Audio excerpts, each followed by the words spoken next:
Atiku Abubakar, if my memory serves me right, has never lost a primary elections except maybe to Buhari in 2014, 2015. Atiku always wins primary elections. What chances does Peter Obi stand, of clinching the ticket of the ADC? I think the ADC is a party of clarity, of inclusion, and of progress. The party would ensure that it has the man who has the greatest of capacity, the greatest of consistency in terms of the ability to be able to show leadership. Mr. Kenneth Okonkwo, yes, a strong ally of Peter Obi in 2023, came out publicly to denounce Peter Obi, that he does not have the heart, he's chicken-hearted, because he says Peter Obi is not ready to match the APC and whoever, fire for fire, money for money, brigande, whatever, match them. Because in my place there's a popular saying, we're laughing, we're meaning. It is madness, they used to cure madness. Is Peter Obi ready to play, the game the way it ought to play? Is he going to be a gentleman? Is he speaking, nice man, doesn't want to step on toes? Mr. Peter Obi is a democratic human being. Yeah. He's not a gentleman. For a man who has built businesses from scratch to global standard, Mr. Peter Obi is the most strongest human being, physically and mentally. You see, power and strength are two different things. Mr. Peter Obi is resolute, and I can tell you, Mr. Peter Obi is not the same person in this time and in this place. Mr. Peter Obi, I won't say he will do anything, but he will do the right thing to ensure that he takes power. Your principal, Mr. Peter Obi, has finally decamped to the ADC, African Democratic Congress. Of course, I'm sure or you're expecting his, joining your party now to give you some sort of advantage. That is one, yes or no. Then, of course, he's joining the ADC to vie with other prominent Nigerians for the presidential ticket of the ADC. What chances does he have? Joining the party is a big boost for me, even though he already gave... He's going to campaign with you, I guess. On the 1st of October, he made it clear to the whole world that he's going to be on the street with me. Okay. And he has been campaigning with me in any case, He's been to a couple of places with me to make particularly donations to the health centers and education that I gave directive to. And you see, the interesting thing about politics is that politics is about timing. If I told you that my principal was going to come to the ADC on the 31st of December, it would be futile because I would have said the right thing at the wrong time. Same thing with this. I have my elections in the next 4 weeks plus. When we come to that, his chances, of course, are very big. He's one of the prolific African politicians of our time, and I've had the rare privilege to have traveled with him across the world. So I know the reception, I know the warmth, and I know the respect.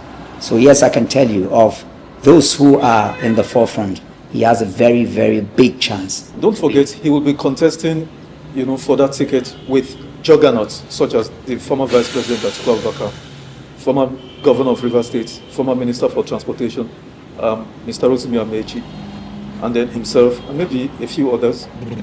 Atiku Abubakar, if my memory serves me right, has never lost a primary elections except maybe to Buhari in 2014, 2015. Atiku always wins primary elections. What chances does Peter Obi stand, of clinching the ticket of the ADC? I think the ADC is a party of clarity, of inclusion, and of progress. The party would ensure that it has the man who has the greatest of capacity, the greatest of consistency in terms of the ability to be able to show leadership. And so I know that the ADC would not make a mistake. When the time comes, they will pick the right person for the job. Mr. Peter Obi and that's Babamed were being, projected as idealistic, the ideal, sort of politicians Nigerians yearn for. Now, if you now have this schism between both of them, one has left, one is back, and then now one is actually now, throwing jabs, as it were, on the other. Doesn't that send mixed messaging? I have received a lot. You can imagine I've been in the ADC for more than 6 months before Mr. Peter Obi came into the ADC. For somebody who is an aide of his, somebody who is a partner, somebody who has had the rare privilege to have traveled the entire globe with him. I was in the ADC for months before he came. I also received a share of my own. People have said all kinds of things. He has left Mr. P0wer, he has done this and done that. So But again, when he moved in December, many people came back again to say this. So that's the life we live, and we need to make room for all those nuances. Another major backer of Mr. Peter Obi is Professor Patrick Utomi, who, said during Mr. Peter Obi's formal declaration for the ADC that if Peter Obi does not clinch the ADC ticket and then goes on to accept VP nomination, from whoever emerges, that he will not give him his support. Are you on that same trajectory? Do you take that same? You see, as a candidate of the ADC, I saw something that is very unique, and I think it's beautiful. So I am very close to some of the people who are with Alhaji Atiku Abubakar, and for them, is AA or nothing. And as somebody who is a member of this other side, my people say it is Peter Obi or nothing. I think it's healthy. That's what makes it competitive. And when we get to that bridge, that's why it's going to be, we need that expression of intentionality and tension. It heats up what you call the polity, but it's beautiful. It is out of that tension that the best man will come out for the job. But isn't that mindset, isn't it a bit of it's a problem? Isn't it problematic? Because politics in and of itself is all about, compromises, give and take. You cannot be a hardline. You cannot take hardline positions in politics. What do you say? I think we Nigerians are hardline people, whether you're talking about sports, whether you're talking about culture, religion, tribe, politics. It's just who we are. You need to see Nigerians argue in the beer parlor. You thought that the roof is going to break. You need to see the way we treat religion. It's the same way we treat politics. I think it's who we are as a people. What needs to happen with this trajectory and this evolution is that at the end of the day, we must ensure that the result is good. You know why this is important? And I'll give you a couple of. Prior to 2008 US presidential elections, the contest between Barack Obama, a greenhorn, practically from nowhere, vying for the Democratic Party ticket against an establishment, candidate in Hillary Clinton, and nobody gave him a chance. But then, the primary contest was fierce, totally fierce, like a sword fight. Absolutely. But then Obama emerged.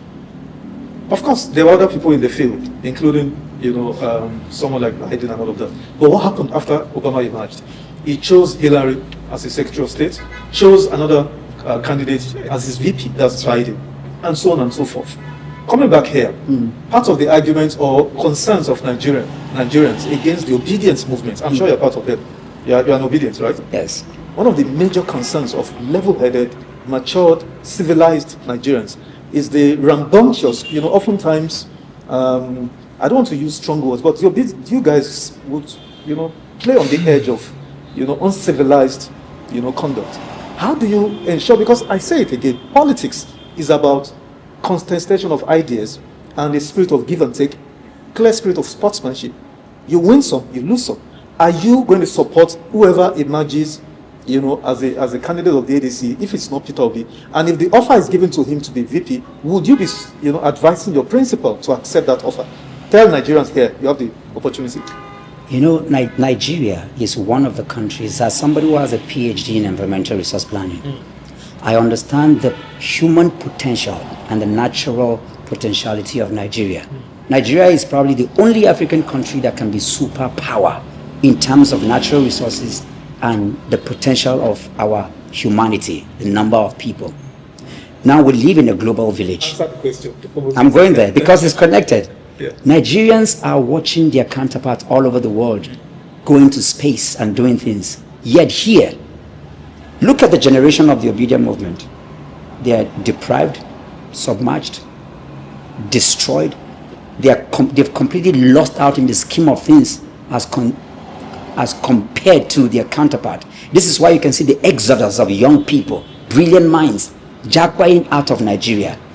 And you look at that generation and you tell them to calm down. Hey Joe, dear. I think something is wrong with the people that are asking this generation to take it easy. Nnamdi Azikiwe was in his 30s. Dr. Moses, so what you're saying, Yes. If Peter Obi does not get it, there's no show. I'm No saying show. that the energy of the young people must be given expression. They must find their place. I should be the president of the country at my age. Emmanuel Macron, look at the world and look at what is happening. You can't even compare him with some of the brilliant minds we have in Nigeria, but he's leading a global super world power. But you come back here. So you're looking at that power. What I'm saying to you is that whatever it is you're saying to this group of people, I think is disingenuous to look at the most brilliant and strongest minds, not just in Africa, but in the world, and you're telling them to take it easy on what they know is possible. Well, if you say Nigerian youths are the brilliant and strongest minds in the world, I think that's debatable. I love Nigeria. I'm a full-born Nigerian, and I love my country. And I know we're brilliant. I know we have strengths and weaknesses, just like others. And for as long as Nigerian youth, refuse to do what is necessary, because this same youth you are talking so gloriously about, when time for elections come, you know what they do? They're still speaking for these people that you are talking against.